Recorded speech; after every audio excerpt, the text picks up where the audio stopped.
Friday night injection of boxing talk, updates, and all-out arguments. This is your Bolo Punch Boxing Hour, brought to you by George Oakley Insurance. It is Thursday, March 20th, 2008. We are live from the Captain's Lounge. Golden Leaf Cigars, 6 and 51 in Hobart. My partner in crime, Mr. Garza Romero. He is not with us this evening. He is out on location. On my left, Emil Soda Popinski Kagaban. Mo, what is up with you? Not much, man. Went up to the fights in Cicero with Kevin, what's his name?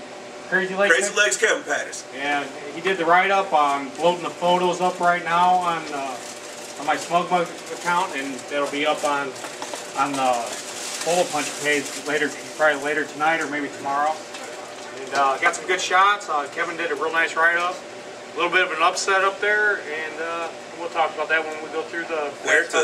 Thought it was a lock. It did not happen the way that we thought it was going to go. No, KG veteran kind of took care of him. Had some good motion and slipped a lot. I thought. Yeah, he's good. He was really good when he was younger, but learned how to slip some punches when he was a little bit younger, and still has it in him. He must have worked with what's that heavy ball that they use to use the medicine ball. Medicine ball. Well, not the medicine ball, but they use it's like a heavy ball, like what Malinaji uses to learn how to duck and dodge. Dip, dive, and dodge. Do they throw wrenches at each other? Take it easy. But yeah, that was funny. Hey. Timmy the producer Patterson with some comedy. He had that good waist movement, basically, like Malinaji has. I think they call it just whipping a ball at a guy, so a little bit. Timmy the producer Patterson at the control desk.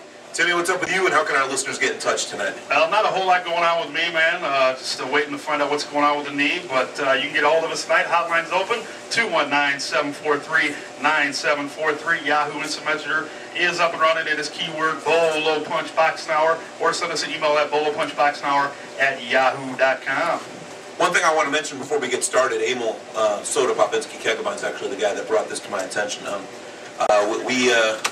We sent out the news about 4 months ago when it was announced that Oscar De La Hoya was going to be buying Ring Magazine, and we were wondering if there were going to be any big-time changes with the magazine, because, I mean, when a boxer actually owns a publication, you wonder about whether, is he going to be on the cover every month? Is he going to change everything? I'm glad to be able to report that there are going to be absolutely no changes with Ring Magazine.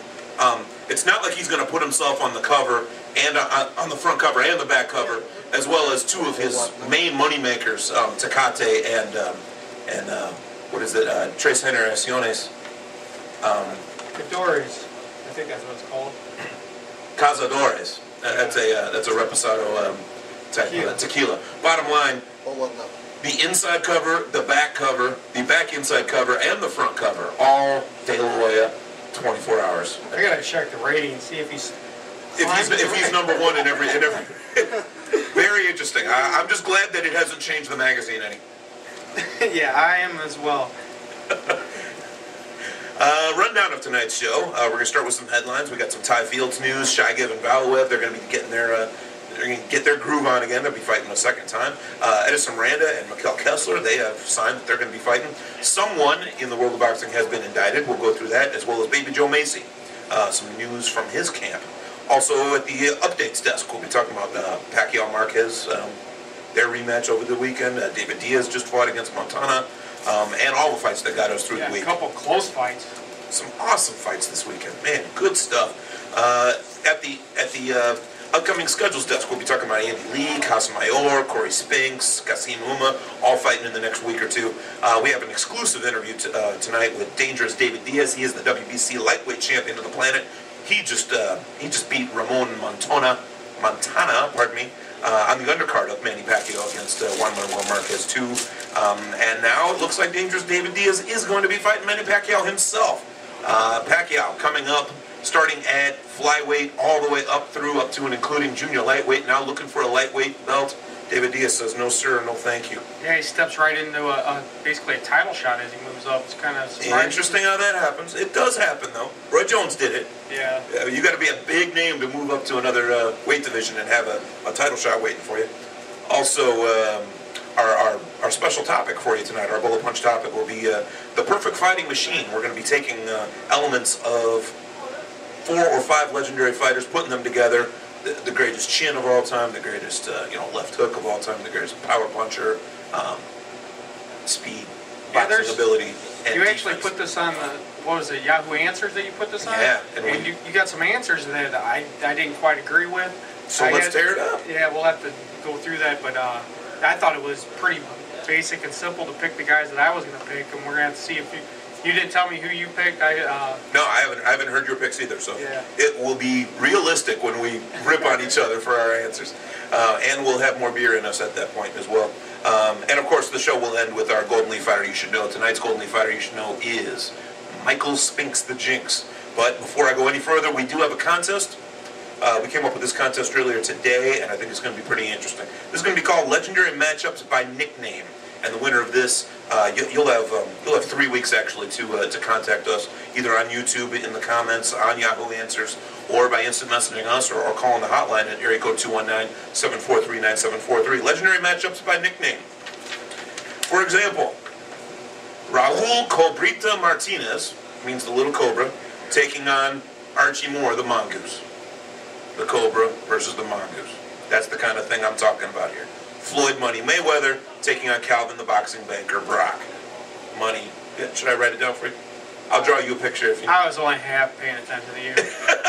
Probably like everybody listening The best one right now. The best one I've come up with so far is Manny Pac-Man Pacquiao against Kelly the Ghost Pavlik, because we all know the ghosts were the ones that were chasing Pac-Man all over. You had a lot of spare time today, didn't you? I did have a little bit of spare time today, so any means that you have to actually contact us here at the Bolo Punch Boxing Hour, you let us know about your legendary matchups by nickname. Obviously, these can be deceased or living current fighters. It's all up to you. Do it your way, just like Burger King, who is not a paid sponsor of ours. Smoke and Joe Frazier against Smoke Gainer.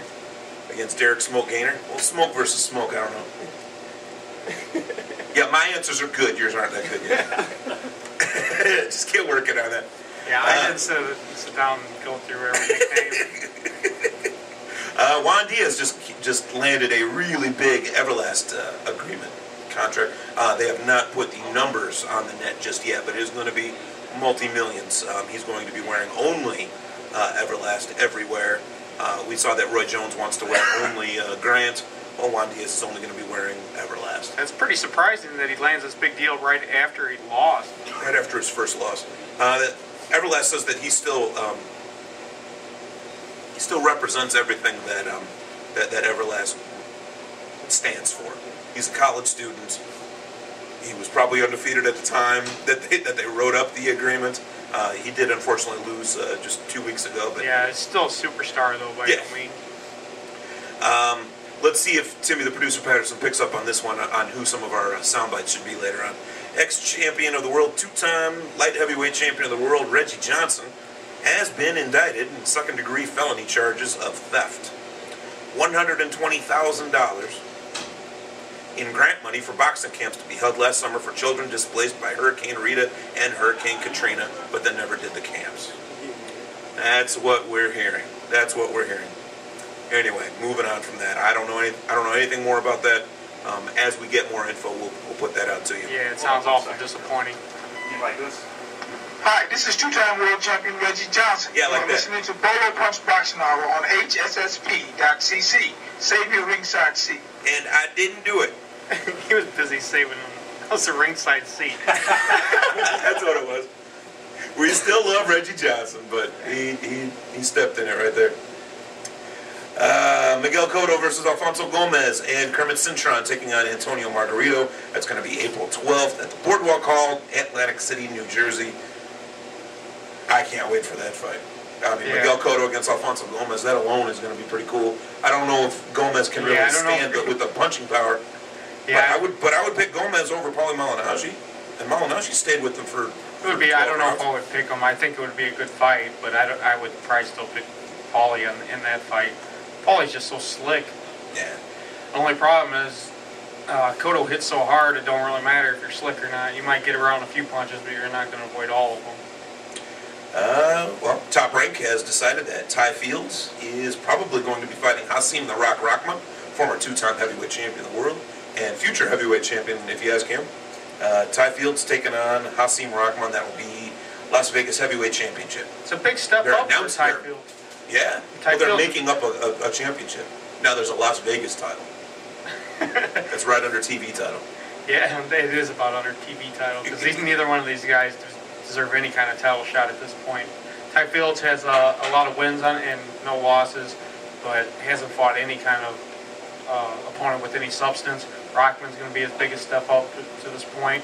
See if it lands him with bigger names. If he can get through Brockman, I don't know what to see. He's a big guy. I don't have his height from him. I believe he's 6'8", though. He's very large. Yes, we'll be talking about that in a little bit. IBF Junior Welterweight Champion of the World, Paulie Magic Man Malignaggi. Speaking of Malignaggi, we had him on our show 1 week after he won that belt. Yeah.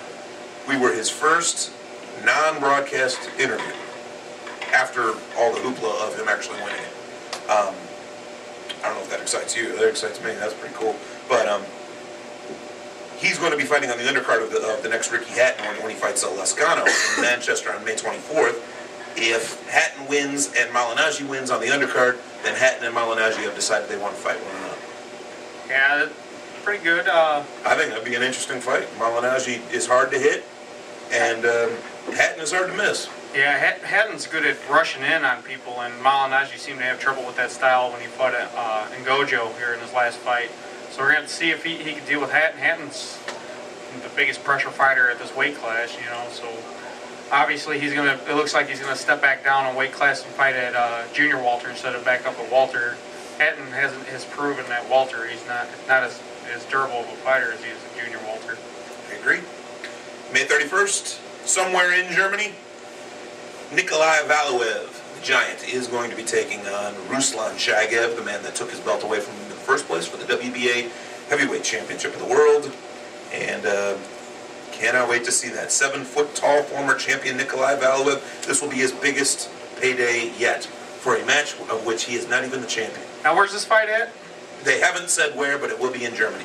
That's what I figured it'd be in Germany. It's not pinpointed. I mean, I answered your question. It's going to be in Germany, but yeah, there's more than one street in Germany. Well, basically, if it's here, it'd be in Vegas, more than likely, and I think they're going to get a bigger draw if they have it in Germany. Yeah, definitely. Yeah, I don't think either one of those guys draw too big here in the States. You could have it in Russia, take care of everything. Yeah, Russia, Germany, they both draw. They draw pretty good from both of those. Yeah. Anywhere over the pond, basically. And they're both Russians. They're both relatively Russian, if such a concept exists. Edison Miranda and Mikkel Kessler, they agree to meet in the 168-pound bracket. Edison, and they're going to be fighting May the 24th is what it's probably going to end up being. May the 24th. Lou DiBella does not promote either fighter, but he is putting this together. That is a promoter. He does not work with either fighter yet. He's the one that got the signatures on the paper. I dig it. Yeah, he's worked with Miranda, though, before, actually on Versus Network before. I don't know. I'm kind of surprised Kessler chose to fight with Miranda instead of he could have probably signed a bigger name. This is going to be in Vegas, too, I think. Do believe. I know DiBella has a lot of his fights out in New York as well, so it might even be in New York. Well, Seminole Warriors Boxing, which is Miranda's big promoter, they wanted to have it in Florida. Oh, okay. Yeah, that's. Liz Kessler's only got one loss. Miranda's got more than one. So. Yeah, Kessler's a big draw overseas, so I'm surprised that they won't have that overseas because I mean he draws 35,000 overseas, you know, unless he's fighting Calzaghe, then it's 60,000. True. I love Edison Miranda though.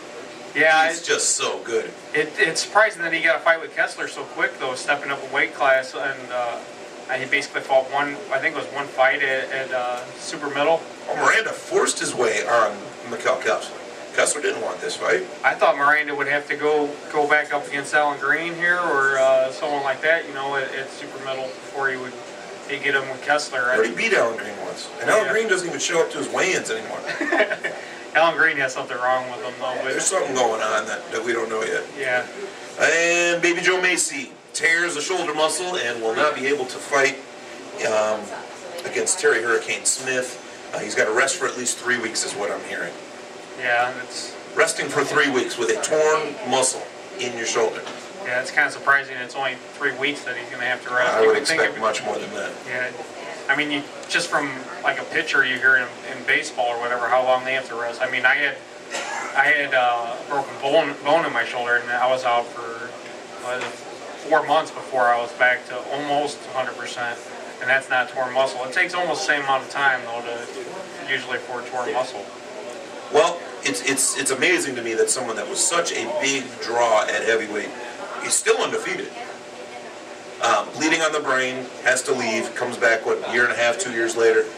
Now he's got another big time problem. If his shoulder's a mess, he's not going to be able to take care of much. But No. they were talking about him fighting Tommy Morrison, Well, he was on someone else with obviously a serious health concern. Well, he was on Friday Night Fights a couple weeks ago, and sounded like he was doing pretty well when he was on Friday Night Fights. So it must have been a recent injury that he just occurred in his camp. It sounded like he was ready to take on, start stepping up in the names here and fighting someone a little bit bigger, but bigger name. Obviously, they showed through all his fights on his comeback. You know, showed him a little bit chubby when he came back and slimming down, and then he's back to about the weight now where he was when he got hurt originally. So he's about ready to start stepping up. And he wants to get that title shot in pretty soon. So Yeah, well, he's not getting younger. no, He's not getting younger. Well, that is all our headlines. We'll be right back. Let's take our first break of the night. It's your Bullet Punch Boxing Hour, brought to you by George Rogie Insurance. www.hssp.ccsportsjuice.com.